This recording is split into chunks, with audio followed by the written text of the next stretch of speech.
the champion select, and I really like that you bring that up because Kingzone are not scared to push the envelope a little bit. Try a different strategy, see whether it works, mix things up, and when it's a best of 3, they can just come back and win the next 2 games if they want to. They, of course, haven't had to, with only 0-2s or 2-0s. But let's have a look at this. Vladimir going to be banned away first off, and there's Khan's Jace hitting the bench very early. Yeah, ROX Tiger's done the scouting report. Seems this Khan guy pretty good at Jace, so ban that one out.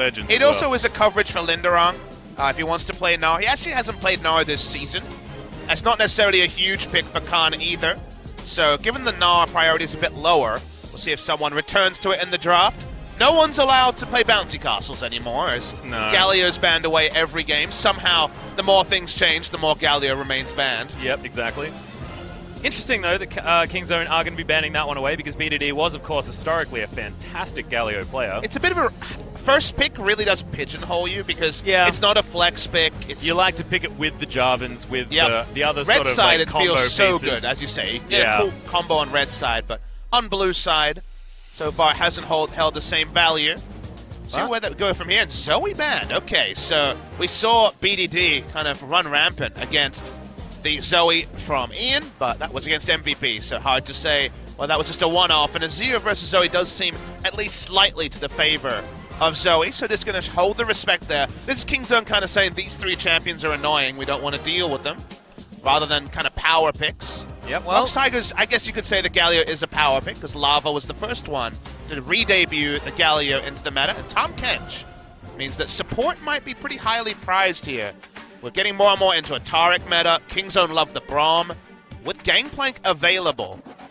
Not always taken as a first pick. Something like Ryze is usually taken a little bit higher priority, and Kingzone have been playing a lot of mind games this season with hovers. So we'll wait and see if they actually lock in the Gangplank. They do. Okay, so first game on Gangplank for Khan for 2018. First Gangplank game for Kingzone of 2018 as well, which is quite interesting. Does sort of make sense, though, because their games have been so much shorter, not necessarily looking for a whole lot of that scaling, but I was looking at that 80 carry pool, and the Kalista certainly standing out. Couple of games for Prey so far, and Sangyun 3 games so far as well. It is full power. No 80 carries banned is quite rare. Yeah. So they're basically saying, well, we'll do some trading and see how it goes. If you look at ROX Tigers, they've played a lot of Kog'Maw comps, but Sangyun traditionally is a big Kalista player, and Kalista priority, no surprise, is still sky high in the LCK. So the Braum is taken away, a denial from Kingzone and a power support in its own right. Looks like they'll probably consider at least 80 carry. They already hovered the Kalista as their first pick here, and they will just go for the Kalista. So Kalista Braum kind of does a bit of everything. The Braum value very, very high. Interesting. Okay, so with Braum I like denying the Kalista as well, because Prey has been fantastic on it so far. A couple of games, of course, hasn't actually died so far playing the Kalista, so denying that one away makes sense. But Ezreal Azir feels like pretty simple to lock in if they want to, but Ryze is available as well. BDD, of course, fantastic Ryze, and they've got anything that they want, really, in the mid lane, apart from, you know, Galio Zoe, who BDD doesn't really want to play anyway. I mean, you're a bit dissuaded, because BDD's Azir is so fun to watch. I know, right? The Ryze does well in the Azir matchup. It's also what Kingzone have defaulted to many times this season, 3-1 on the Ryze, 3-0 when, you know, after that first series against KSV. So because it's more flexible, they'll take it.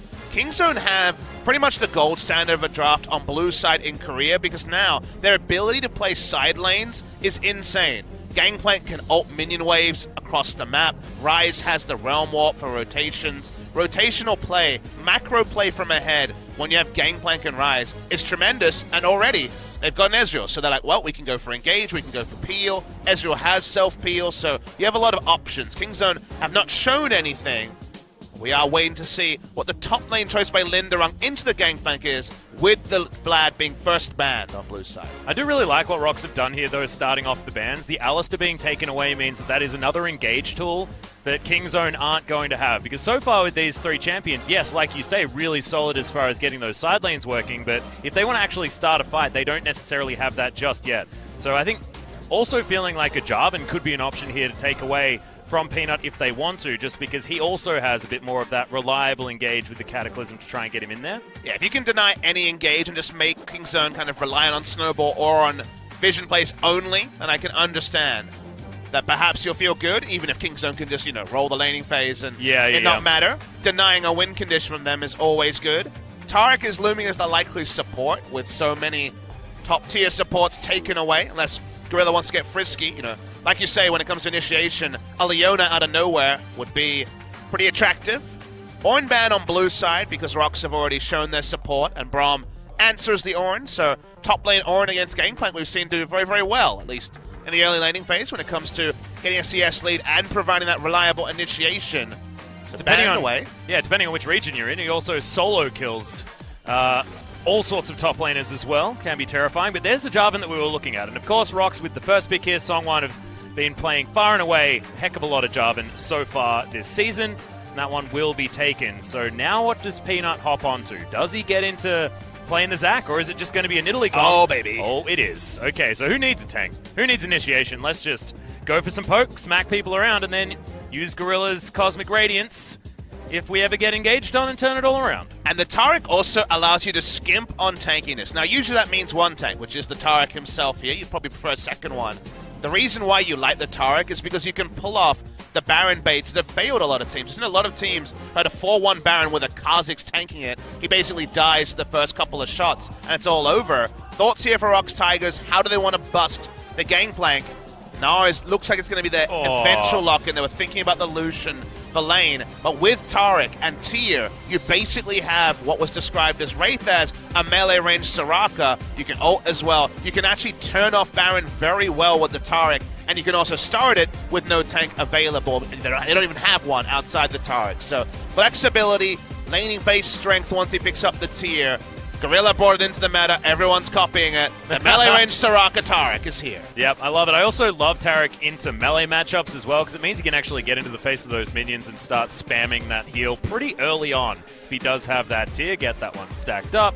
Keep Prey well and truly healthy as well. So Kingzone, definitely not a tanky lineup. Definitely something that they're looking to snowball, but with a little bit more scaling on their side, especially with Khan on the top side on the GP. But they didn't want to go too far into the scaling because you think, okay, Jarvan was taken away. Where was initiation? They could have gone Zac, right? Zac was available and would have provided initiation. But it's more about Kingzone wanting to be scrappy, wanting to play their own game, get the snowball going, and then look for a quick victory, which is what they usually are looking for rather than the more teamfight side of, say, a team like KSV. I feel like KSV and Kingzone really are yin and yang. They really are opposites that together might make a very fearsome series in the second round robin. ROX Tigers draft is very comfortable as well. Talk about win conditions when we get in there. Lots to like about both sides when it's all said and done. Yeah, and I actually feel like ROX, if Lava can step up in that mid lane, we've seen the Azir Ryze matchup go certainly more so in favor of Ryze in recent history, but if the Azir is able to get there, he can actually shove the Ryze around a little bit early on. So we'll see whether it is something that the ROX Tigers are going to be able to get done. A lot of revenge necessary against 3 former ROX Tigers. Let's get onto Summoner's Rift for game number 1.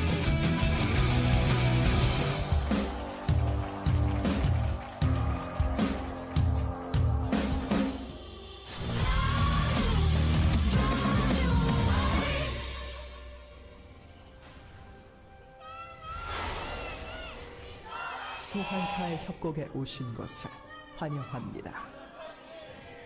Aww. ROX fans at least still speaking up, but just not as many of them, Pop Smithy. It's a bit of a civil war match, given that, like you mentioned just in the intro, it is ROX Tigers 2016, 3 members of that squad against the current ROX Tigers. Unfortunately, it's esports, so the loyalty is usually with the players rather than the orcs, so Kingzone come in with a much bigger fan base than the ROX Tigers, but at least ROX have had things to cheer for. In 2017, it has been a significant improvement from a squad that lost Shy, that in general didn't strengthen in areas you expected. They got Kuza, and you're like, all right, here's a premier mid laner, don't even play him. Only a single game. They preferred Lava, who has been good. They're trusting in the process here, ROX Tigers, but against a star-studded lineup like Kingzone, it may not be enough. Yeah, this is the scary thing, is that the competition for the ROX Tigers hasn't been as steep as this particular game just yet. So this is where a lot of the weaknesses do start to shine, right? If you get into a position where you're found wanting, does mean that those weaknesses are certainly more pronounced. So let's talk about how ROX Tigers win the game, because Kingzone have a couple of different ways. That's, you know, you're on the ball with that. But getting there is usually the struggle. You know, the journey is what we talk about in the games. Otherwise, they wouldn't need casters. It's just someone saying GG on like an air horn at the end of the game. Oh, well, I could do that. It doesn't pay that much, Atlas. You'd probably have to get a second job on that one. But the journey to get there for ROX Tigers, think about how they've won the games this season. It's a lot of Linderung and Sungwon running over a top laner. And most famously against SKT, that was Untara on Gangplank. So Gangplank, certainly the sort of top laner who can be run over with repeated ganks. That's why we saw a Kha'Zix ban in the second round coming through against Sungwon, as that's been his favorite. Spirit animal has been the Kha'Zix. Still can do dirty things with Gnar and Jarvan. The Narvan combo, as they're known as, and at level 6 for both, you can Gnar into the Cataclysm wall and get the stun there. So we might see that approach. And if you can get one lane snowballing, you do have a fearsome teamfight comp. They have a lot of initiation. Jarvan, the Fate's Call, Gnar from a flank. They can win fights here 5v5, true 5v5. But Kingzone are not interested in 5v5. The moment you saw Nidalee and not Zac, very clear what the game plan is. It's very clearly about skirmishing and getting side lane strong, about playing the map with the Realm Warp and the Gangplank ultimate to get those minion waves going. They want a big turret lead going into the mid game. So for the side of Kingzone, we really are looking for them to just have Nidalee Battle Ward, a very common term that was invented to describe the Nidalee playstyle, getting in the face of your enemy jungler and making him accountable. Don't need wards if you know exactly where he is, and disrupt. So ROX have happy stories as the game goes on, but Kingzone are once again trying to play to their strengths. Shortest average game time of 34 minutes. That's what they're looking for here, a pre-34-minute victory. Yep. Hidity able to get some vision down here on towards the top side. You can see ROX well and truly aware of where all that is. See what Kingzone are going to be able to do, because this is different from the last composition that we saw them play. It was very clearly 1-3-1, which worked so beautifully well with Khan on a top lane carry that never wants to leave lane. Now is able to assist the rest of his lanes with that cannon barrage. Peanut's struggle is that he was actually 11-0. 13-0 on the ROX Tigers as the Nidalee. The losses were on Najin when he was a rookie, and also this season onto Kingzone DragonX. So 13-0 his record. There might have been 12-0, could have been 1-1 on the Najin days, I forget exactly, but ROX Tigers was undefeated on Nidalee, so starting off the season with a loss. Definitely hurt that record a little bit, but still very, very impressive. It's his trademark champion next to his Lee Sin. Yeah, when you mentioned Battle Ward, I was like, pretty sure that is in fact a word that was come up with based on Peanut, his playstyle. Buffless was also a thing for a certain LPL jungler who got no buffs against Peanut's Nidalee, so needs no introduction. Yeah. Real legendary pick. But Never played it on SK Telecoms. Never played a single game of his Nidalee, despite it being a trademark, not fitting into the SKT ethos, what they were looking for from a jungle. Also didn't quite fit the meta as much. True. When he was over there as well, so you can understand it, but I was personally disappointed. It's farming here to start things off. And it's not something that I'm used to talking about with these Kingzone games, because normally the action starts pretty fast. Normally we've got Peanut going aggressive, or Cuz going way too aggressive and dying in the early game, things like that. And often we've got massive CS leads. At the moment, Khan down by about 6. That's pretty much a wave that he's going to be collecting underneath that turret now. And ROX with a lot of lane control, at least on the top side, and that's generally what they want to start off these games. But you have to say, you know, Kingzone put up the white flag. They drafted Gangplank first. There was going to be some level of bad matchup for the GP that has been the meta, counter-picking into the Gangplank. So ganking topside is not possible for Peanut, because if there's a counter gank and he and or the top laner die, it's going to make the situation worse. So he's trying to stay away from the top side. Mid lane has been pushed in, and, you know, happy times for BDD. It's a good matchup for Ryze.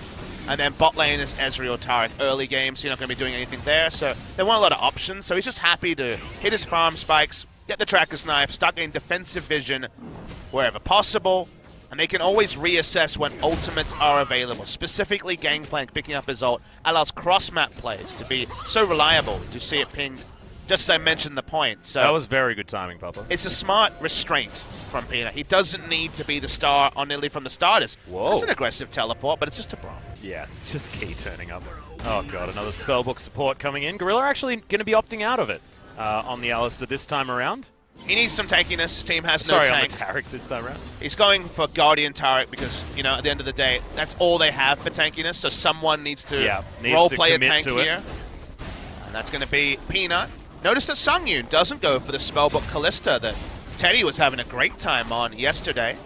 Spellbook Callista allows you to circumvent the third item QSS, just change to Cleanse with your Summoner, and be able to keep up the double lifesteal build. We'll talk more about that next time we see a Callista with Spellbook, but here just lethal tempo. So for the really big Ren sets and team fights with that choice. Also, like, there isn't anything that you need a QSS for necessarily, so Cleanse actually would have been absolutely fine. But interesting. Having the extra damage certainly does feel good, but not having a Spellbook feels like you're the kid that didn't really get the memo, and, you know, at the high school. People are looking at you going, oh, he didn't know that you're supposed to take Spellbook all the time on everyone. We're also that kid that missed a memo, and sadly that memo is 8.2 patch notes, as we are still on patch 8.1 for this week. Will only be the next Tuesday match day, so 6 days from now we will move to patch 8.2. If you're interested in that, I'm sure there are going to be lots of great games from other regions on 8.2 this weekend, but we're stuck with 8.1, so Relic Shields all day in the bot lane. Yep, you can certainly tell that it's 8.1 because, yeah, those Relic Shields still chilling down there. Nothing changing as far as the meta on the bottom side of the map. But you can see Songwon hasn't found a way in to affect this map at all so far. And I was thinking that, you know, if this was, say, a Kongdu Monster game, you'd have Raze trying to get a level 2 gank off, trying to get a level 3 gank off, and seeing whether he can really get ROX moving, or in his case, Kongdu Monster moving, but it wasn't something Songwon has been able to do thus far. Very careful of Kingzone being as far as when they're pushing their waves forward and the kind of vision that they've been able to gather. It's always one of those weird scenarios when you're against a Nidalee of, well, I can't really put down the aggressive vision because I'm afraid of Nidalee just spearing me and chasing me down back into my own jungle.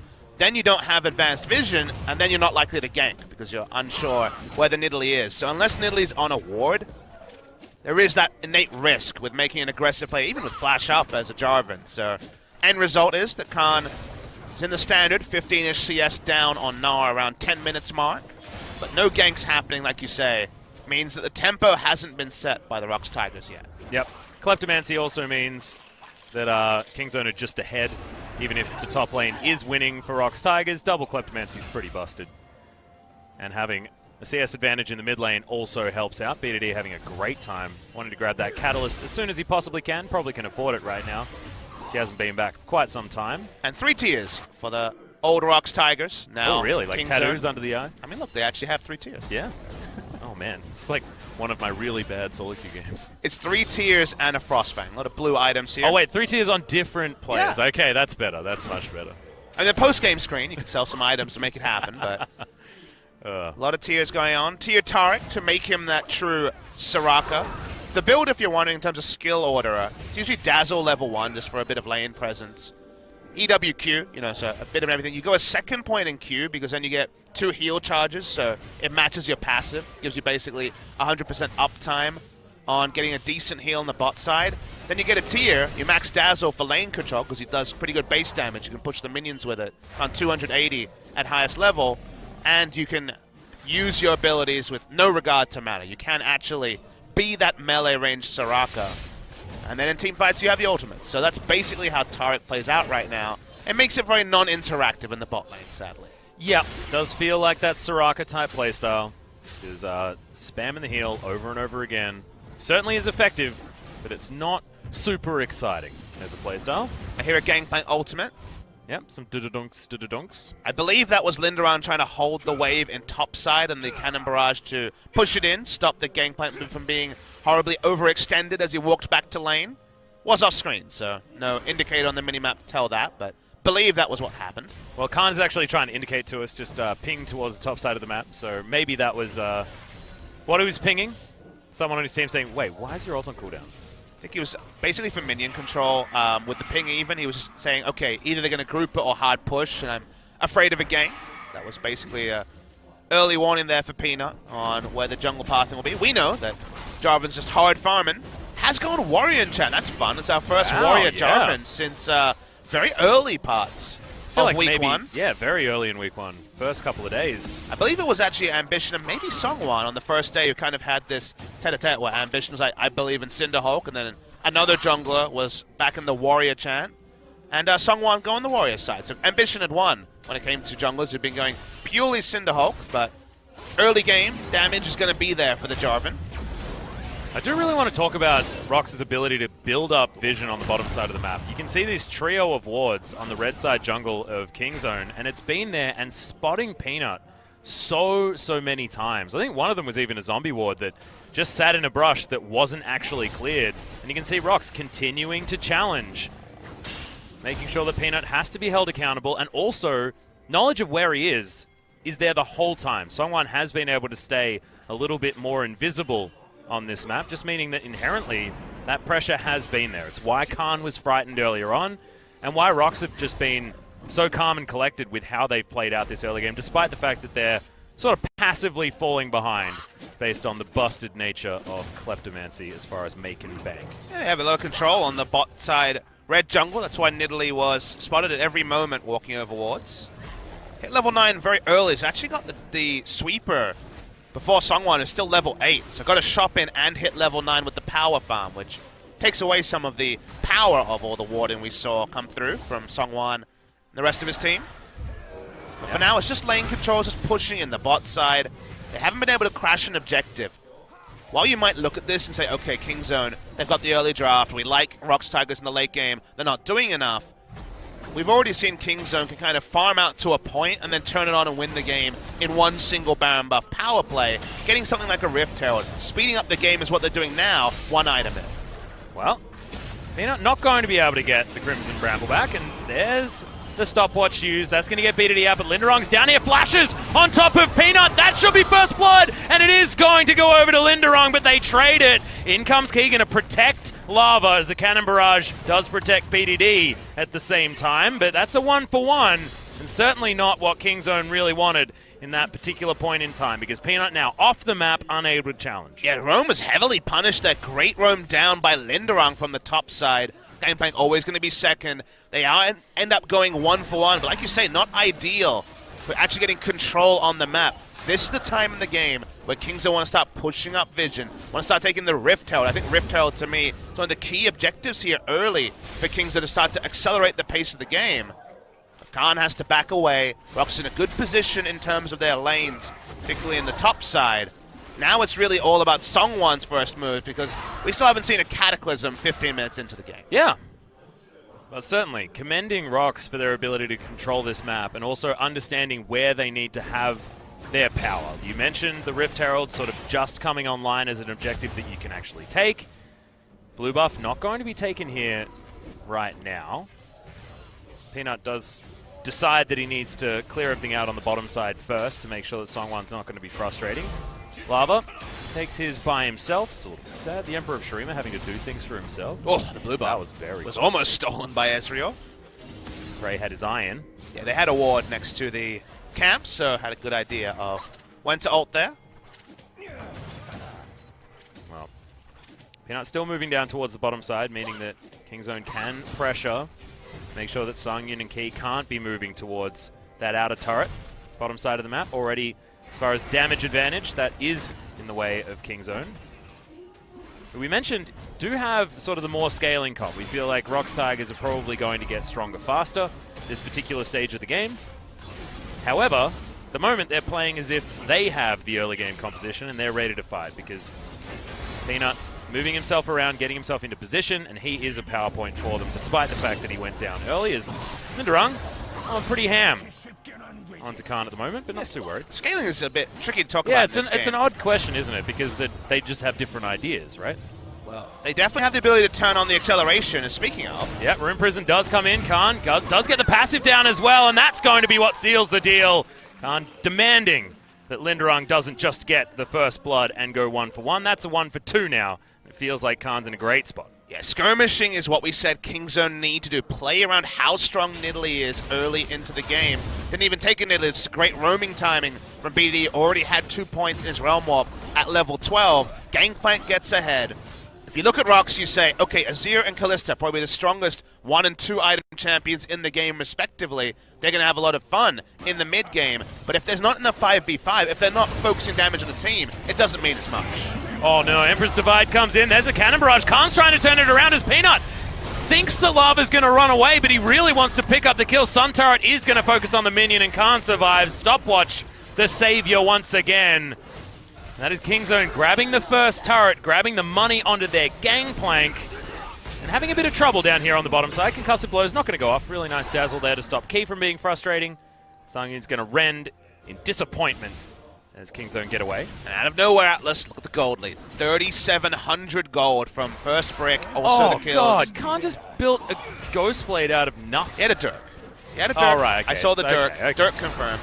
So he only had like 2,000 gold, something like that, when he goes back again. These are certainly accelerated for Gangplank. 16 CS down. Got an early kill. The assist also on the 1-for-1 that happened around the mid lane for Kingzone. This is where they spring into life. Expect to see lots of those 2v2s. Don't attempt a 5v5 is really the only mantra. It's the only thing they have on the wall in terms of motivational posters. Yeah. Everything else is pretty good from the side of Kingzone, as nothing has happened bot lane at all.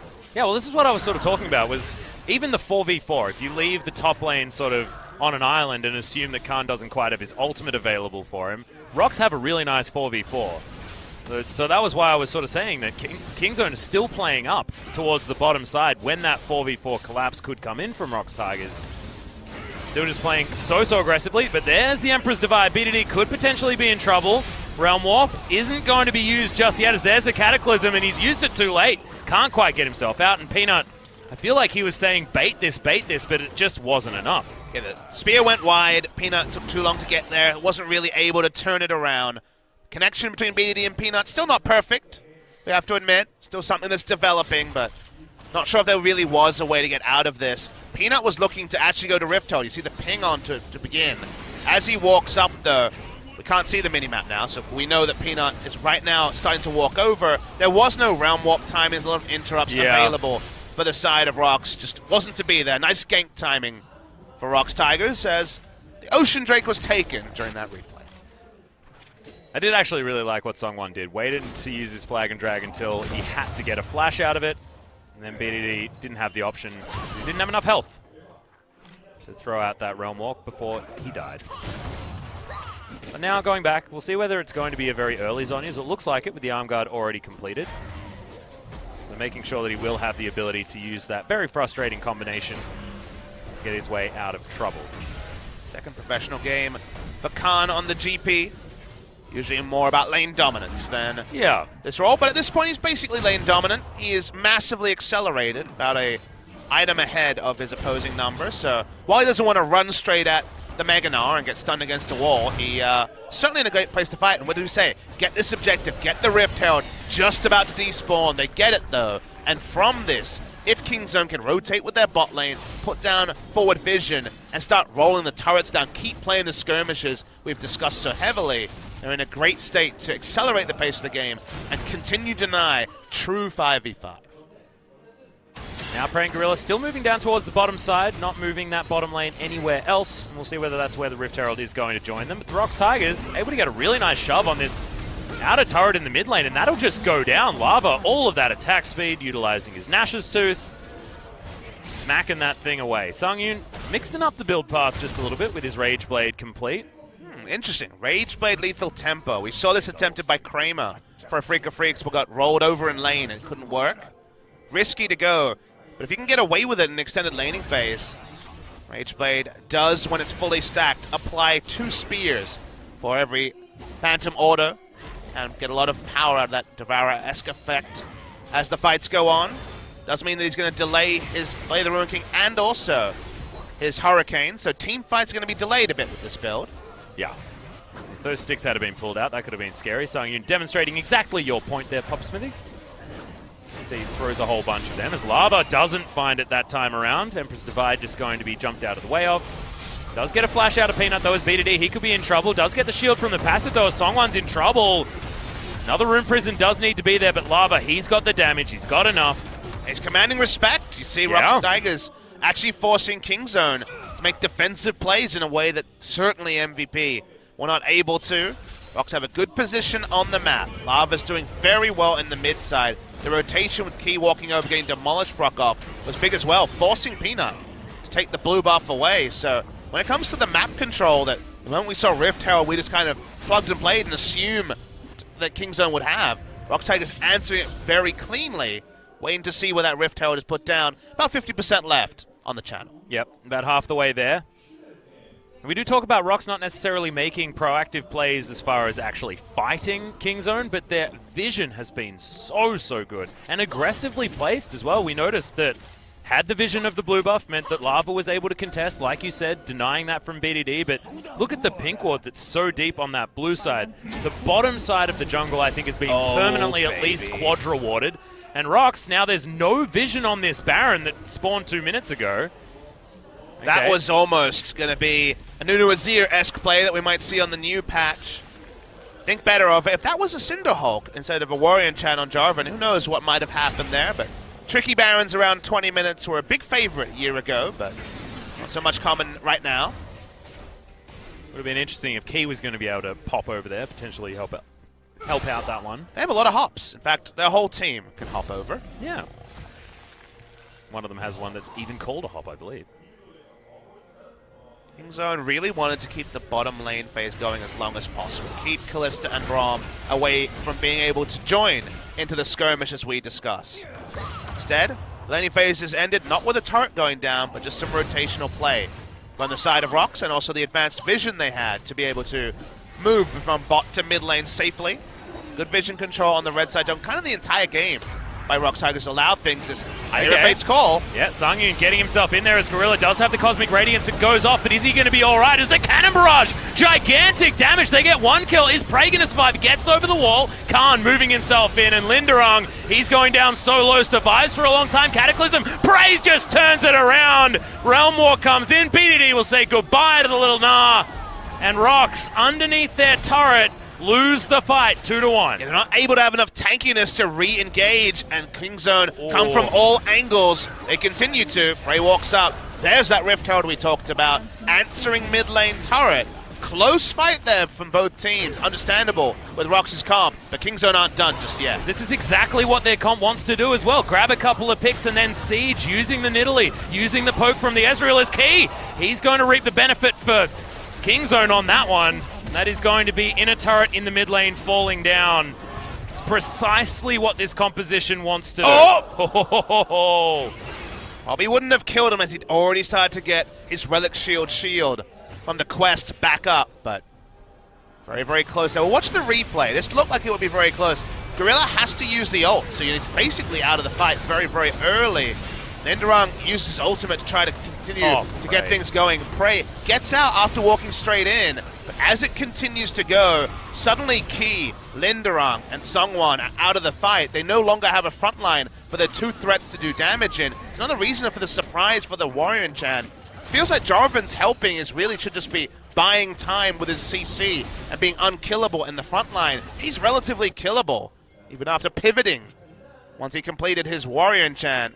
Doesn't matter that Sangyun and Lava were alive the entire time.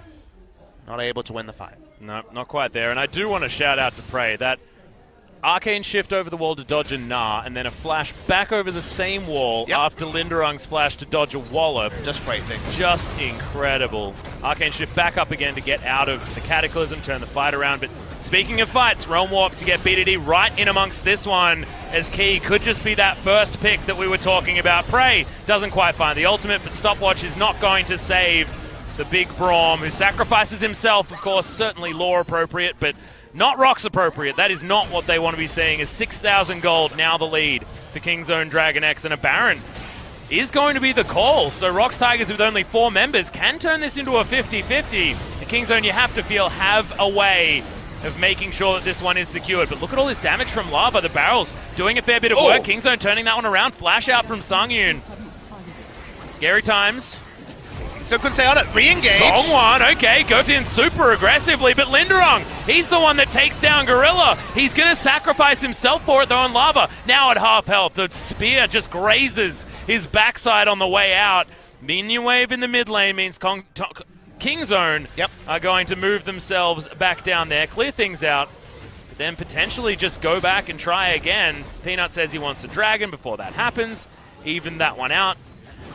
ROX Tigers are still desperate for a front-to-back fight where they Yeah. can fight around a tanky frontline and have an Azir and Kalista hit the same target. Completely denied that as the game goes on. Very smart rotation to start this all off. The reason this works is, or before this point, is that Nara's bot lane didn't have teleport. He only gets involved now after the Baron turn had started. Linderung scooping in Khan. Tarek dead at this point. Linderung disconnected from his DPS. If we ever see a fight that really is front to back, with the front line using their CC to allow Sungyun and Lava to focus down members, it's a very high single target build from Kalista. It is Rage Blade and also the Blade of the Ruin King. The Hurricane comes later, but it's a one target with time. We will see Shred from Sungyun. Lava doesn't need an explanation with the 3 items he has.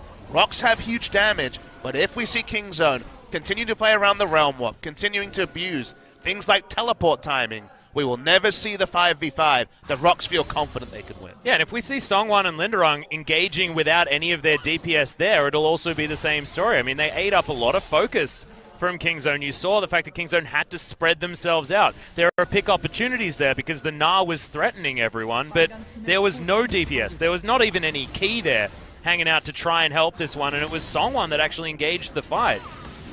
Looking to see whether we can find some more from ROX, because there was an opportunity to make a team fight actually work there for the ROX Tigers. It just didn't quite happen. And they're really spreading Linderung thin. He didn't have teleport for the previous attempt. That was exploited. Now he's forced to go bot lane to answer. BDD split pushing.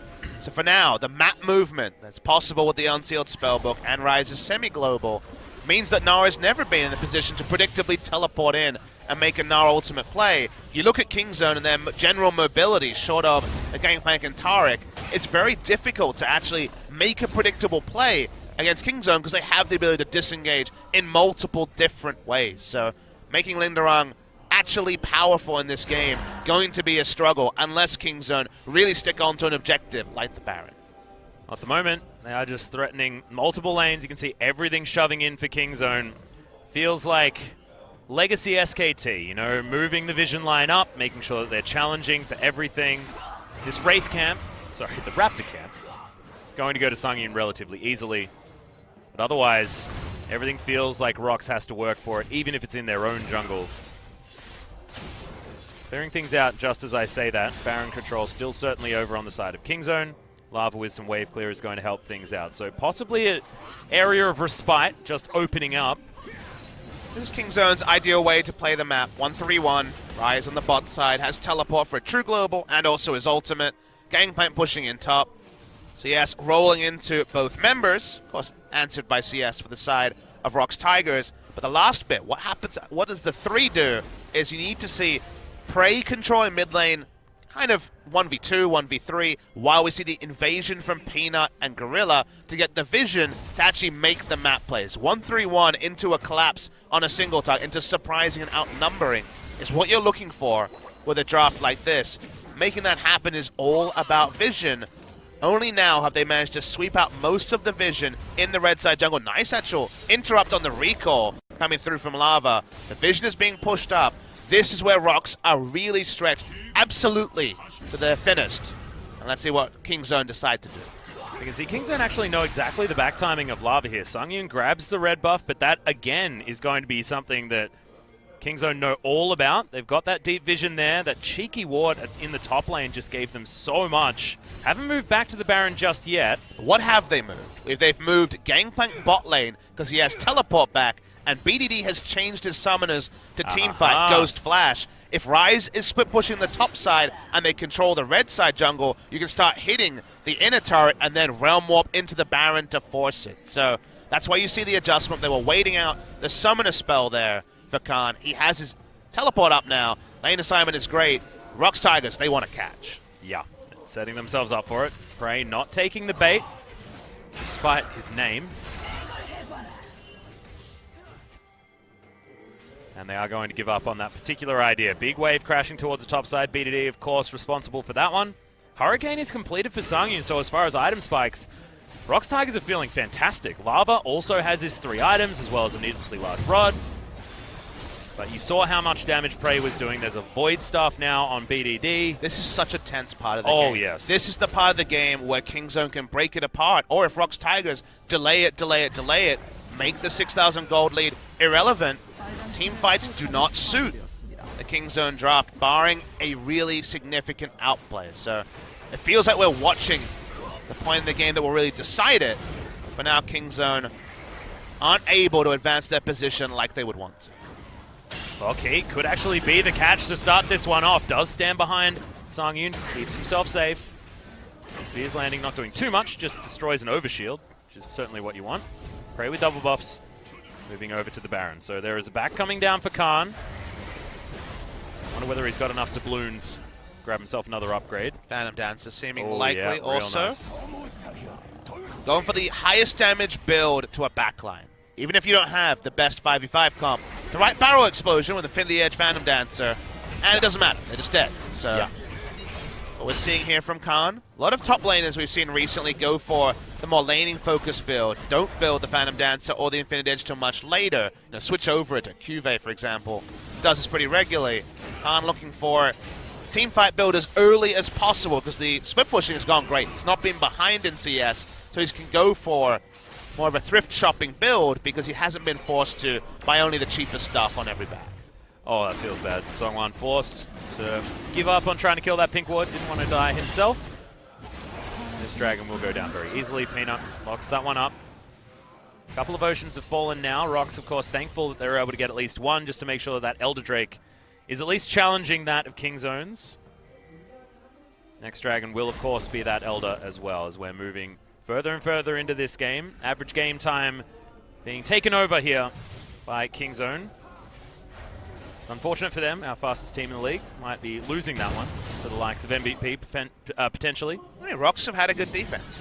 They have been outplayed by one map movement, but otherwise have been very competitive in this game. A lot of other teams as well often roll over after that initial mistake. And the capitulation, like you say, has been clear to see, but ROX are a much better team than they have been in the past. Dazzle comes down, good Unbreakable is, okay, Redemption pretty aggressively onto Sang-Yoon. Doesn't take too much damage from it though, as Kingzone continue just to pressure up the lanes. Top lane, BDD still handling that one, but making a bit of a move here to see whether Songwon's going to get himself into a dangerous spot, making sure that they control the vision on that Baron once again. It's hard to deny very deep vision on the side of ROX. If you walk up and try to ward, say, the entrance to their enemy red buff here, if you're Kingzone, you're very afraid of Jarvan or Azir showing up and just getting a pick. So for now, the vision has been shallow. That means that ROX have been able to just pop a ward around the back of the pit again and again, delay what has been so far 3 or 4 minutes of just purely Baron setup by Kingzone. And in that time, just gold going up for both teams. The gold lead is still there, but the actual amount of gold goes up. That means completed items. That means team fights still very strong for ROX. Also means that this 7,000 gold lead is starting to mean less and less and less, as we are moving towards 4 items for Lava, which is the fantastic moment. That's when you feel brilliant. Rabadon's death cap will be done, and then he'll just have everything that he ever wanted. Probably just waiting for a Banshee's Veil or something cheeky like that afterwards. As Sang-Yoon, he's going to get face checked. Cataclysm comes down. Prey offering some damage, but not enough vision here for Kingzone to properly commit onto what could have been a pick. Yeah, Cataclysm down. Difficult for Nidalee to look for picks in the late game. Very, very squishy, but they're walking on trying to deny the red buff. They are going to do so. Peanut is the one that grabs it though, as Prey, his double buffs have worn off. His own red buff there to take, and that will delay the game just for that little bit longer. So the furthest they've been able to push up vision is starting to be cleared, inch by inch. Denying a sweeper there. Spear is going to stop Lava's back once again. Lava just can't go back to base this game, dude. I mean, Songwon and Lava both want to back pretty heavily. That means Kingzone has turned on to the Baron. It's been a multi-minute setup. They start it now. Let's see how long it takes ROX Tigers to check. Yeah, and look at this. They're not losing any health because, like you say, the melee Soraka in the Taric. In goes BDD, just trying to deny. The flash comes in. He was trying to answer a potential flash from Songwon, whose flash is now on cooldown. He's very, very low. They've kept the Baron leash. There's the cannon barrage. Fate's call comes in, but it's so defensive. And Kingzone just forced the Baron perfectly. And that was not a 50-50 at any moment. Everyone stopped DPS in the Baron at 2800 HP. They looked for the turn. That's why we saw Cosmic Radiance. We were waiting for the Realm Warp. So was ROX. They had to back away, turn back onto the Baron, burn it down. Very nice Baron setup, even in a very high-tension moment. 5 minutes of setup is eventually paid off with a good Baron take. Love the timing as well. Khan finishes his Infinity Edge. We've probably got enough for Ravenous Deathcap coming out. No, not quite yet for BDD, and that's 6 items on Prey as well. I mean, there is massive amounts of damage available, and it's not going to improve from here. There's no Ornn to boost up these items' power. These are going to be elixirs being cycled over and over again, and maybe some boots being sold. So the timing for Kingzone to make that proactive play was pretty much perfect. And they have so many options now. They can group as 5. You wouldn't usually think of a Gangplank team not playing 4-1, but if they have or a Nidalee Ezreal team as well, right? Well, if you have Ezreal and Nidalee poking and then Gangplank explodes about on anyone, he's critting you for over 1,000 damage if you're a tank or a DPS. So 4-1 is the most likely lane assignment because then they can get an easy inner turret, and Khan already is going to solo that one down. But ROX have a lot of options. Kingzone, I should say. Sorry, got too excited there. But Kingzone, ROX don't have a lot of options. No, they don't. They just have to kind of barrel down. And where is this front-to-back fight they've been desperate for the entire game? I don't know. It's getting more and more difficult. This isn't about ROX playing poorly, though. I mean, you really can't fault a lot of what they were doing. It's just Kingzone managed to get themselves into a position where ROX had an impossible decision to make and just used their brains. Very, very nicely done. Underrated tool in League of Legends. Yeah. The brain. Yeah, I certainly don't use mine very often. I've noticed from your casting.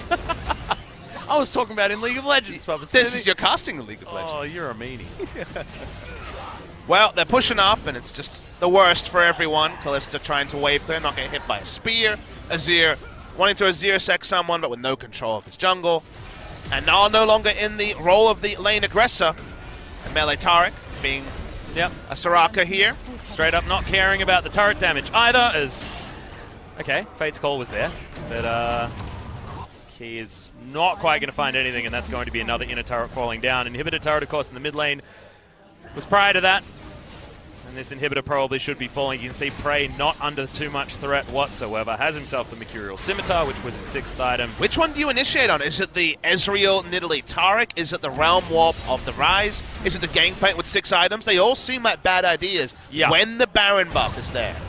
Well, Lindaron can't actually fight him anymore as Cannon Barrage comes in. Khan wants to find the autos. He's burning down. Not able to find the boomerang damage, and he's just going to tear up this turret. Okay, Sangyun turns up at the right time, but that means that inhibitors fall in the top lane and the mid lane, and Kingzone just playing this stretch ROX out game. And they will never have to worry about a team fight if this is how they're going to play it. So no matter whether they're now too far ahead or not, it doesn't matter. They're just not giving ROX the kind of League of Legends that they want to play. Yeah, the Kingzone comp with Baron really was the kind of Jaws effect, where everyone was understanding how strong Kingzone with Baron with this comp would be. ROX tried to be respectful again and again. There were all the signs this would happen, but one smart play, the play around Baron, the clean take and attempted turn, then take of the Baron, the sort of thing that MVP, after their mistakes around Baron yesterday, should watch really closely. Every team in the world can learn how to do Baron better. Even Kingzone on a different day won't be able to be as clean around Baron as they were in this game. Trust in the calls, a multi-step process, 5 minutes to get the vision control down to ensure that never was it Azir and Kalista ordering around a pit 5v5 in a true fight. Instead, they play the mind games, they get the Baron, they get the maximum, and now there are a couple of picks remaining in the game. They don't even need a team fight to win the game. Nope. I've got an Essence Reaver on Khan as well. Basically got 6 items on Peanut, who's... I've been really, really impressed, actually, with sort of his more late-game Nidalee play, because a lot of the Nidalees that we've seen be successful have been early successful and making sure that these skirmishes are being won. And definitely Peanut has been guilty sometimes of, I'm going to carry the game, it's my Nidalee, rather than just being Nidalee for the team. This is a team Nidalee game. That's not often something you can describe a Nidalee performance. Usually a selfish champion about styling. Prey. Prey almost gets styled on. That's a lot of damage. Yeah, there's a lot of healing that comes in afterwards, though, so not actually going to be forced back or anything like that. Some barrels go off, but Key not going to die from that one. Now, Kingzone, unperturbed, going to move themselves up. Prey now back at full health. Sun Turret dies in the mid lane, and BDD, he's the one pressuring over there. And you can see it's the back and forth. It's the fact that the team fight never has to be committed to by Kingzone because they are able to get themselves out of the way, whether it be with excessive movement speed that Khan's able to grab, with the fact that Gorilla can turn things around with the ultimate, and he's now very tanky, or whether we're going to have pounces and realm warps and arcane shifts. There seems to be options aplenty for Kingzone to make sure that they're dictating everything that's happening. And that should spell the end of this inhibitor very soon, and most likely, Papa Smithy, the end of the game. Just waiting for there to be just a single mistake. One pick onto anyone. The game may end pretty deathless. So now have those 3 inhibitors. Minion wave in the mid lane, still pretty far away, but 2 other ones starting to crash. ROX need to go for the ultra commit. They've got their flashes up. It's now or never. Yep. And ROX are feeling like they're underwater right now. They need to try and get onto the surface and breathe, and that is going to be if Kingzone are all dead, but I just don't think it's going to happen. Prey takes a lot of damage from the Sand Soldiers. If they can get a pick on one of these members that are relatively slippery, if the CC can land, then it could be an opportunity. But soon there's just going to be so many super creeps. No more Elder Dragon buff, and the Baron is going to be up in another 40 seconds, so it might mean Baron minions are going to be the ones to break open these Nexus turrets. They just back away. They have everything. The only thing they can fight for now is the Nexus turrets and the Nexus, but to do that does opt into a Cataclysm under a turret, into Kalista, free farm to 6 items, and Azir also at 6 items. No interest to Kingzone have in fighting against Azir Kalista at this point in the game. Need to continue playing the map. Still probably going to take another 5 minutes at least to close this game because they've been respectful. This is a respectful Kingzone, not a styling Kingzone, and it probably is deserved respect to the ROX Tigers, who have not been pushovers in Season 2018. Yeah, and also, it's not what this composition can do, so I like the fact that you mentioned respect, because if Kingzone just lose their heads and try and go in for a 5v5, there's every likelihood that ROX are able to take that one, as Baron has been started up. You can see ROX, they've got a Gnar hanging out in the base trying to defend against these super creeps, but it is just going to be given up. All of the vision available for Kingzone, they wait, they make sure that they take down the Baron exactly when they know that Songwon is not going to be there.